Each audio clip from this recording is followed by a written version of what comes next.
thank you very much, and I appreciate the opportunity to share a few thoughts with you, and I hope your discussions have been productive today.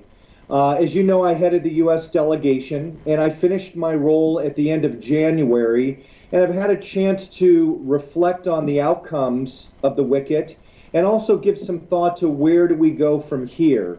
And obviously, where we go from here are some of my personal views, but I think you'll find them shared by my colleagues throughout the United States government.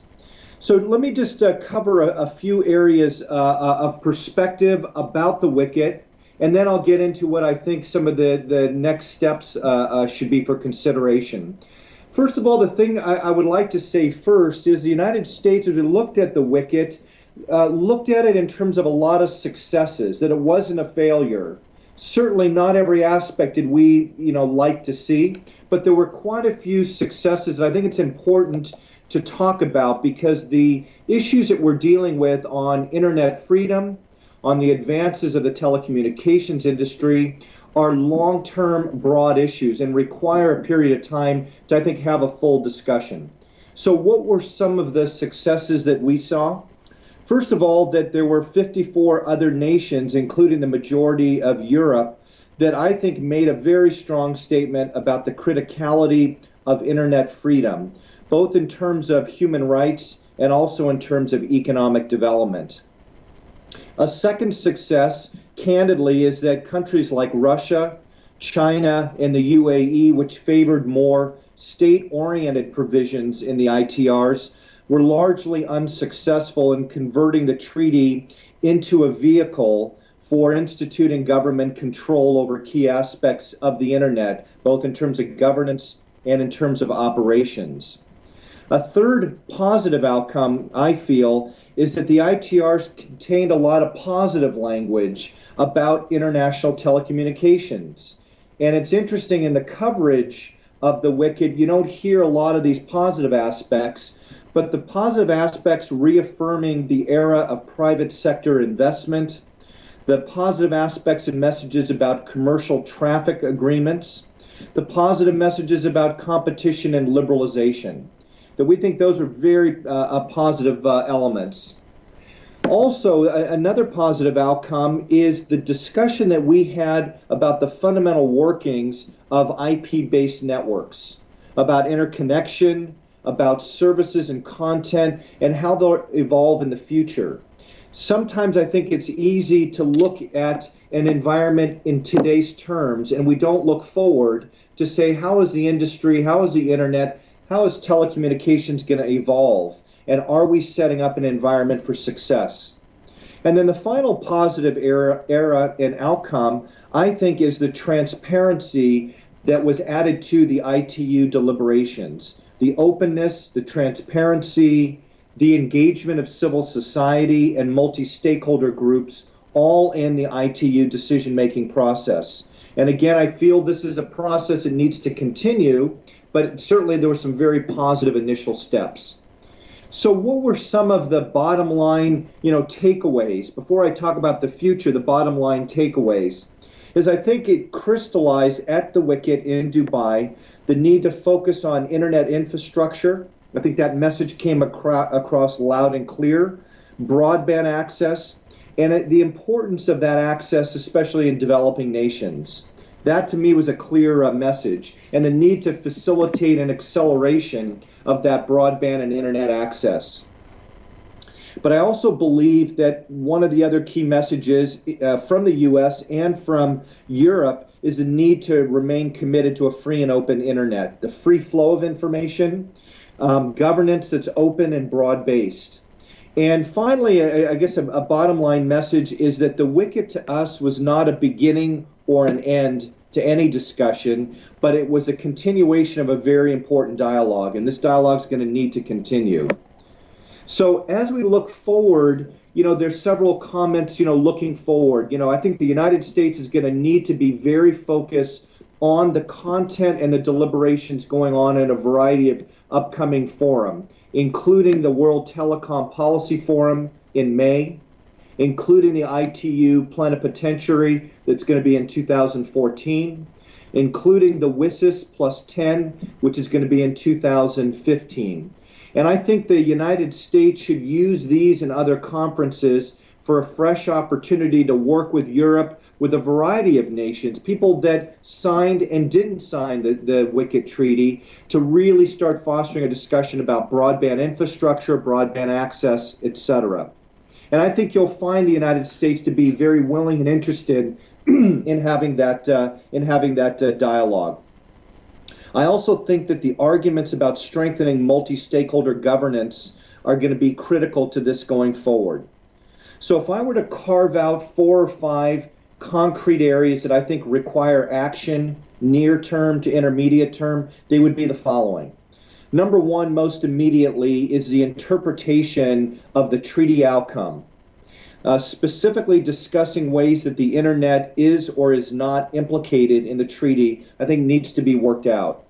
With that, I think characterizing the effect of the newly created authorized operating agency term, so that it's very clear what organizations are subject to that. To us, it looks very much like it's public providers of telecommunications, but I think gaining confirmation of that will be important.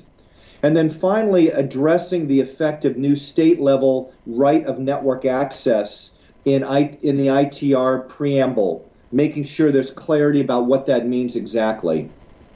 A second major area I think of issues to look at going forward is on internet policy and governance. The specific elements there is continuing to foster internet governance as an issue of mutual concern of allies throughout the region, including with the EU, including with NATO. A second piece with that is identifying additional venues and forum for governments and multi-stakeholder organizations to meet and discuss the internet policy issues.